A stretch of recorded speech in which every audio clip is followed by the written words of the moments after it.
Hey, what's up, Superdads? So today I'm going to bring you a quick and dirty full body workout that you can do. Shouldn't take any more than 10 minutes, and it involves a single kettlebell.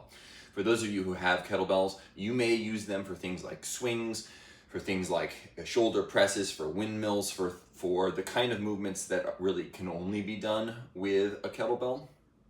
We are not going to be doing many of those today.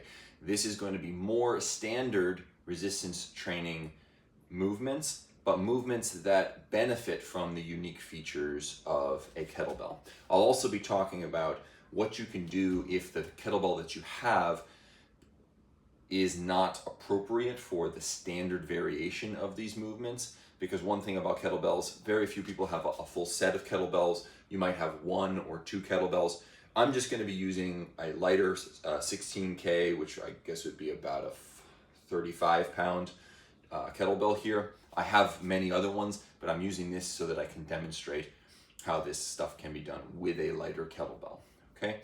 And we'll be digging in a little bit on variations. All right, so we're gonna start with the goblet squat, get the lower body out of the way. I typically like to start with that because I'm focused on trying to develop my legs more than my upper body, but also because leg training is the least pleasant, so it's a sort of eat that frog, get the difficult thing out of the way first mentality. Okay, so when you're doing a goblet squat, you're gonna pick up your kettlebell, okay, 2 hands, and you're gonna hoist it up like this, just straight up to there, okay, and you're holding it by the horns, just like this, okay, this sort of position here. All right, standing in a comfortable squat position, your feet should be slightly splayed out, about shoulder width apart, and the key points about the goblet squat are that you're sitting between your hips, not on top of them. So watch what happens with my knees, watch how they track over my toes, and in the final lower position here, see how my elbows fit inside my knees? That's what you're looking for, okay? Chest needs to stay up, low back needs to stay neutral, and then you're coming back up. Okay, I'll do that from the side. Looks like this. Don't go down so far that your low back curves in like this. But you do want to challenge your range of motion. Okay, so down to here, back up. Okay. Now some of you might be thinking, like, how is 16 kilograms enough to make a squat movement effective when people do 300-pound squats regularly in the gym? Give it a try, you'll see. The location of the weight changes things a lot. That's one. It's less efficient for your movement to have it in front of you like this. But also, we're gonna be applying good high intensity training principles here. I want you to try to make this exercise as difficult as you can. Try to make it as difficult as you can. Okay, so what that means is that you're not going to be doing this.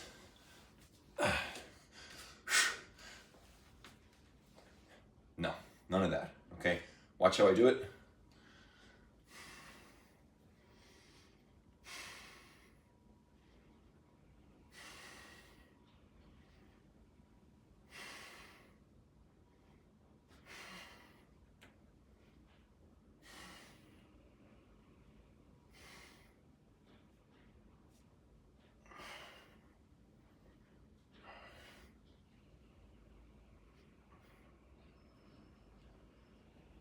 Okay, so a couple key things that should stick out to you there. I'm adding a little pause at the bottom to make sure that I get rid of any excess momentum. I'm not coming anywhere near the top range of motion, because as soon as the further up I get, the less tension, the less load I'm having on my muscles, and my skeleton's taking over. So if you want to make this tough, even with a light kettlebell, all you need to do is find the range of motion that's the most difficult and stay in there, even if it's a short range of motion. Consider this, even people who have a very high back squat number, right, for example, will struggle to do a long horse stance where they're not even moving with just their body weight. Many of them, not all of them, sure, but many of them. So add a 16-pound kettlebell to it, add a little bit of movement through the hardest range of motion. you got a very effective exercise there. Okay, so you're gonna push that all the way to failure. And then if you're particularly masochistic. If you're particularly masochistic, put the kettlebell back down after you've gone to failure and pop yourself into a horse stance and see how long you can stay there. Okay, so that's adding a yielding isometric to the end, a hold isometric to the end to really get rid of all of the strength your muscles have. Okay, so that does our legs. We'll move on to the chest. Now, you could just do push-ups here, absolutely. Push-ups done well with proper technique, applying high-intensity training principles are super effective. But I'll give you something different that you can do, okay? And that is a sort of kettlebell version of an incline bench press, okay? Standing version. Now, you could also do this on your knees. I'm gonna do it standing so that you can see what that looks like. So, we're gonna pick up the kettlebell by first tipping it over onto its side.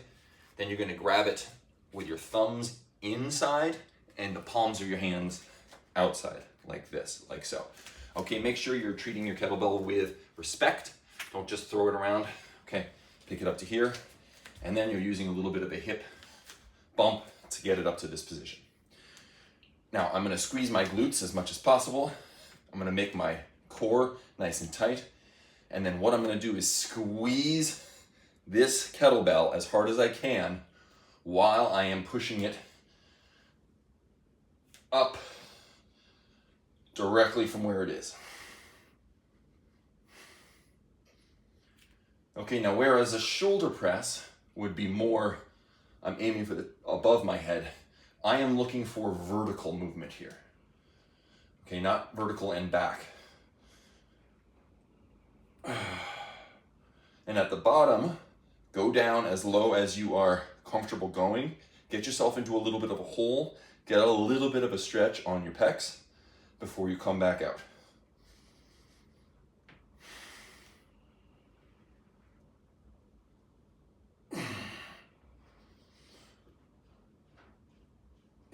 Okay. Now, if I weren't squeezing that bell so hard, I could get a lot of reps on that. Again, I'm trying to make it difficult. Adding the squeeze, it's like doing a chest fly while also doing an incline press. In particular, this is going to target your upper pecs in the front of your shoulders. So great for that aesthetic look. And you can do it clearly with a very, not very light, but not all that heavy kettlebell to significant effect. Okay, next up, we got the upright row. So this is going to target the rest of our shoulders, so the posterior delt and the lateral delt, okay, the side and the back of your shoulder, and your traps up here, so it's sort of upper back and shoulders. Okay, now for this one you're going to need a towel. I love this exercise. It really does feel quite good. And the grip you're using on this towel is thumbs up, like that. Okay, so holding it here. Now all you're going to do is perform a lateral raise like so.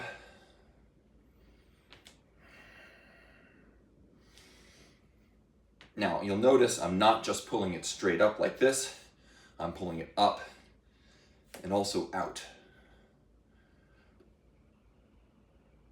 So that at the top position, it creates kind of a triangle.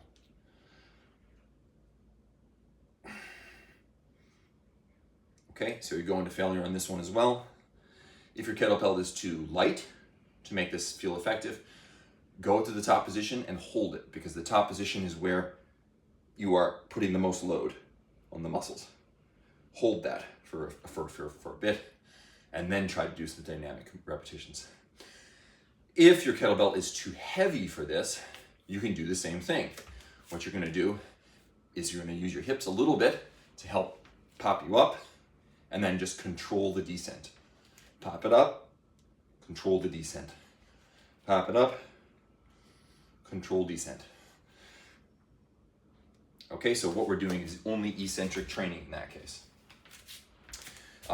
Any of those will be very effective. Okay, train that to deep muscular fatigue, to failure. And there you have your upper back and shoulders. Okay, we're moving on to your mid back, lats, this area here. We're gonna do a row. A row with a kettlebell feels great, fantastic exercise. You might be thinking there's no way that 16 kilos is enough for this, but if you do it after the upright row we just did, you will find that some of the muscles that are working for a row are already fatigued. That's one thing. The other thing is we're gonna tweak the form just a little bit. So I'm gonna bring in a chair. All you need is something about waist or sort of chest or something like that height so that you are supporting your lower back. Okay, I don't want you doing it freestanding like this. That will train the strength of your the muscles that keep you from twisting. Okay, so your anti-twisting muscles will get stronger from doing that, but those will probably fatigue faster than your mid back will. So we're going to add in support for this. So I'm holding here, I'm picking up there. I'm keeping my upper body more or less parallel with the ground. Okay, I don't want to be here doing a row, and I don't want to be all the way bent over.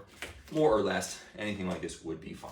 Okay, so picking it up, neutral grip here. Neutral grip or palm down, either way would be fine. Whichever's more comfortable, whatever feels comfortable to you. Okay, and then you're bringing it up to your side. Just here. Okay, this is what it looks like. Nice and slow and controlled. Now, what are the little tweaks I'm making in order to make this very difficult? Range of motion, shortened range of motion, so I'm not letting it hang at the bottom. I'm keeping the tension in the muscle, okay? I'm also accentuating this top part, going as high as I can and giving a little bit of a pause up there. Okay, but the most important one is the way that the way I'm thinking about my elbow. I am not just thinking about lifting this kettlebell up. That would look like this. That's not very hard. Instead, what I'm thinking about is sweeping my elbow back towards my rear pocket, the pocket in the back of my pants. So watch the difference. This is the easy way to do it. This is the hard way to do it.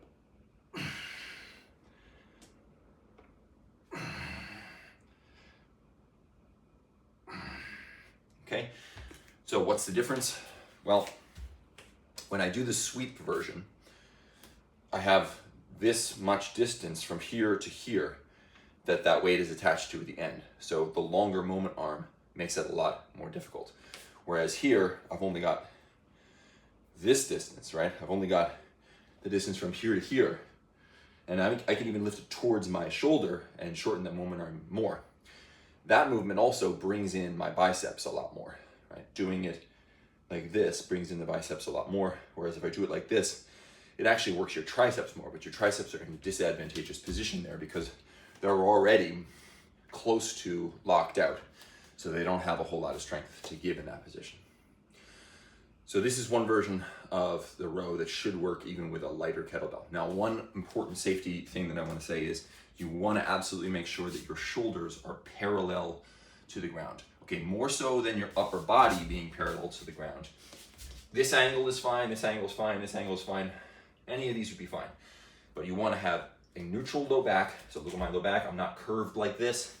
I'm not doing this. My chest is up. My low back is neutral like this. Okay, you can even put a hand on it there while you're doing it, or not while you're doing it because you have to support, but in order to establish the position to make sure that your low back is flat. And then my shoulders are parallel to the ground, not twisting like this. Do not row like this, or you will end up getting, end up taxing your low back and your core in ways that you probably don't want to. Keep them nice and sturdy. Row like this. Okay, and find a variation that works for you there. All right. Now, if your kettlebell is too heavy to do that version, you can always switch to the towel version, and here you wouldn't have support, but you're using both arms, so you probably don't need it as much.